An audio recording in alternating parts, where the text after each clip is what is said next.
Salam jua-jua. Nah, de Bapak Tura Rasenina, semoga kita semua sehat, tidak kekurangan satu apapun, dan masih bisa bersyukur dalam keadaan apapun. Amin. Hai, selamat pagi. Apa kabar kalian semua pemirsa? Saya harap kalian semua baik-baik aja di pagi hari ini ya. Nah, hari ini saya mau buat roti bakar lah. Semalam udah beli roti. Saya belum beli lauk, tak tahu apa mau masak hari ini. Jadi saya bakar roti dulu lah. Yang penting anak-anak saya udah sarapan dulu pemirsa. Kita bakar roti, ya kan? Apapun yang terjadi ini anak-anak harus sarapan, betul tak? Jadi semalam ada salah seorang subscriber dari YouTube inbox saya di Messenger pemirsa. Dia bilang begini, kau bodoh, kau pokoknya gitulah. Saya lupa apa isinya tadi, nanti saya baca, saya tunjuk dekat kalian. Tapi saya sebenarnya belum minta izin sama dia untuk buat videonya ini, tapi nggak apa-apa, kita crop dia punya profile dengan gambar ya. Kau itu bodoh katanya. Nakku, dapur depan toh, mama buat video. Roti bakar ya, Ma? Iya, roti bakar toh.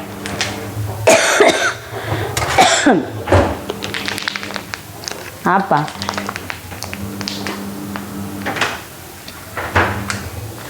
Ya.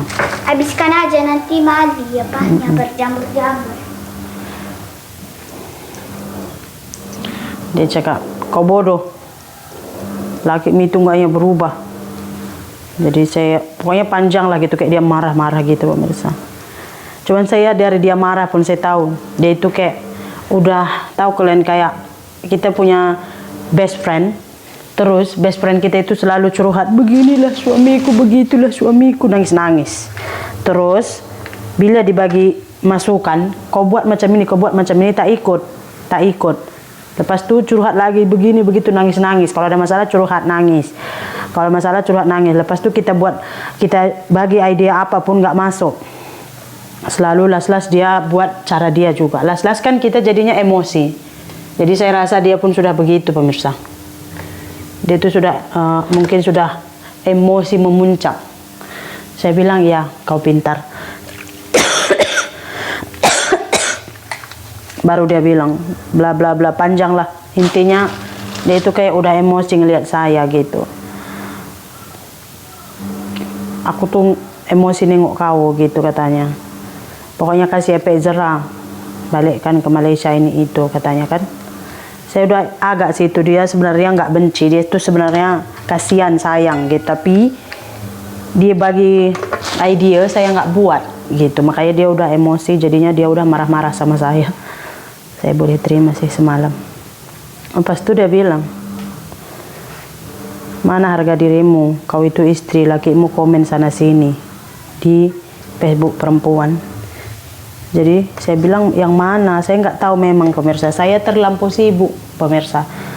Ya kalian sendiri nengok saya kan, kerjaan sama saya, susu anak habis, itu habis, ini habis sama saya. Belum lagi kadang-kadang saudara saya lagi rasa saya kurang buat ini, kurang buat itu. Jadi semuanya saya gitu. Jadi saya nggak sempat memang cek-cek macam itu pemirsa. Terus itu dia hantarlah gambar. Saya sebenarnya kenal orang ini tuh dekat kampung sini saja. Dia janda 2 kali kalau saya nggak silap. Dia baru lagi janda, kemarin udah janda, lepas itu kawin janda lagi gitu. Saya kenal orangnya sih.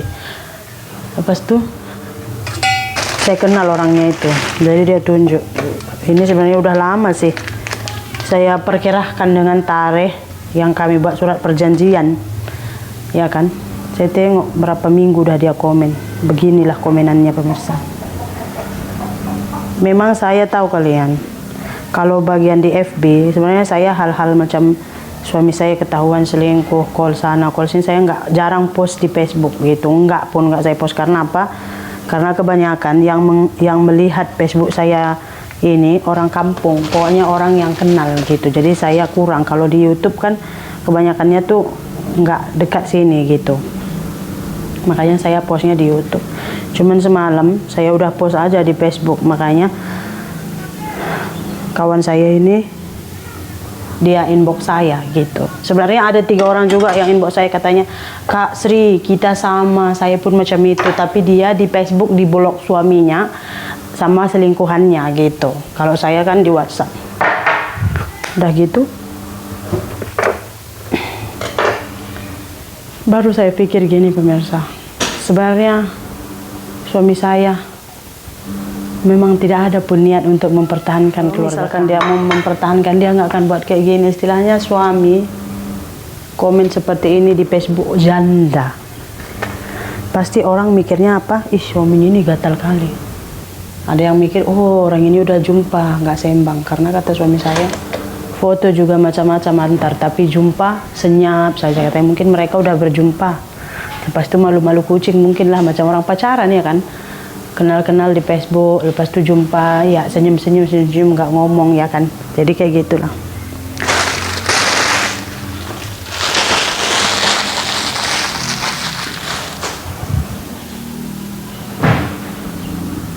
Kalau pikir-pikir memang nggak ada harga diri kita. Kemana kamu semalam? Disuruh gila. Kolu. Oh, ini labo sakit. Oh, Kamu telepon menunggu gini. Kalau sakit, iya. anak bela nunggu. Udah gitu pemirsa, saya pikirlah, oh iya, memang nggak ada niatnya. Karena saya pun heran, cuman saya pikir gini, kok bisa laki yang udah beristri komen seperti itu, udah tahu ini orang janda gitu loh, ya kan? Bukan saya merendahkan janda, cuman kan image kita di mata orang, ya kan? Makanya saya memang saya cari duit dari sosial media. Kalian tengok pemirsa, di Facebook pun saya buat tempat nyari duit. Nggak ada saya istilahnya tuh nyari teman lah, inilah itulah, enggak. Facebook saya gunakan untuk nyari duit gitu. TikTok saya pun kalian tengok, jarang saya komen-komen di akun orang pun, jarang sekali. Paling aktif bila saya buat konten saja, kalau enggak gitu. Cuman saya semalam mau tidur saya mikir gini, oh ya udah deh, tekadkan bulat. Sebenarnya gini, yang tadinya tuh saya masih mempertimbangkan. Saya ini orangnya pemirsa, saya pun mungkin benar juga kata yang inbox saya ini bodoh, dah jadi bodoh gitu. Kok bisa udah berkali-kali buat seperti ini, masih lagi nggak ambil keputusan yang tegas, ya kan? Mungkin kalian mikirnya gitu. Dia mikirnya saya gini pemirsa, sekarang keuangan saya tuh agak menipis. Terus kalau misalkan saya mau memulangkan suami saya harus sediakan uang untuk beli tiket, saya harus sediakan uang untuk deportasikan dia gitu. Karena kemarin saya sudah bincang sama pihak imigrasi gitu. Jadi itu tuh mungkin makan uang tuh sekitar 5 jutaan, belum lagi tiketnya. Jadi itu saya pertimbangkan semua. Jadi lebih baik saya bersabar. Ya udah, nanti kalau misalkan habis visanya kan mau nggak mau harus pulang. Kalau dia udah overstay di sini, mulangkan dia tuh nggak terlalu mahal. Paling cuman saya kalau dia udah overstay, paling cuman tiket aja yang saya harus beli. Itu pun ya tiket itu kan gini, kalau saya mau beli, kalau dia nggak sanggup, saya nggak sanggup, negara pun boleh beli kan gitu ya. Tapi saya rasa baik, tunggu sajalah, sabar sajalah, betul tak? Kok wangi kali? Masih bakar roti. Nggak apa-apalah pemirsa, sabar sajalah. Ya kan? Kadang-kadang manusia beraneka macam dugaannya. Saya nggak cerita kemana-mana lah. Pikir anak-anak, mental anak-anak harus dijaga juga.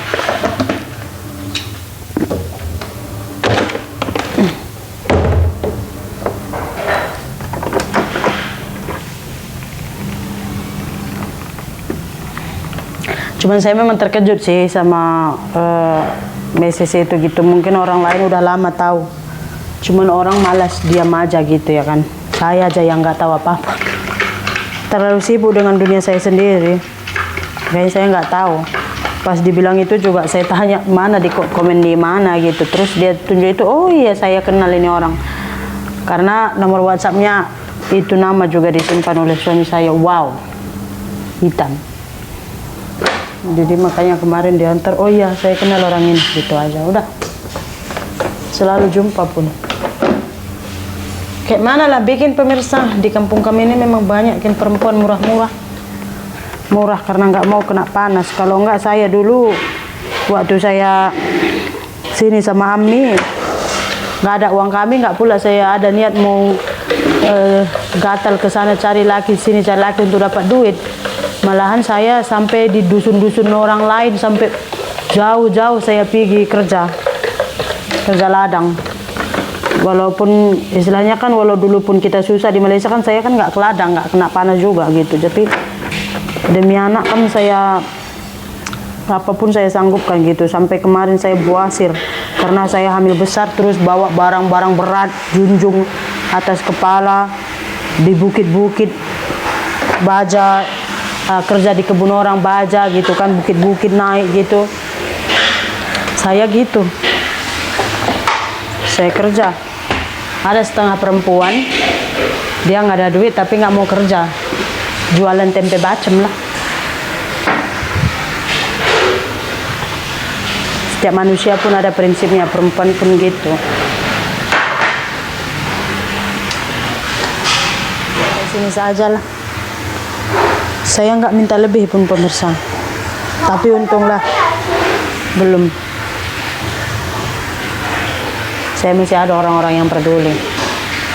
Doakan saja saya kuat dan sehat pemirsa. Sekarang saya kuat-kuatkan depan kamera ini. Anak saya 3, mama masih kecil-kecil. Udah gitu kok keluarga kami ada riwayat hipertensi, stroke. Nanti saya banyak pikiran stroke pula ya kan. Macam mana anak-anak saya itu juga saya pikir. So kena pandai memilah-milah mana yang harus diperhatikan, mana yang harus dipikirkan, mana yang harus diselesaikan. Betul tak? Jumpa lagi di video berikutnya. Bye.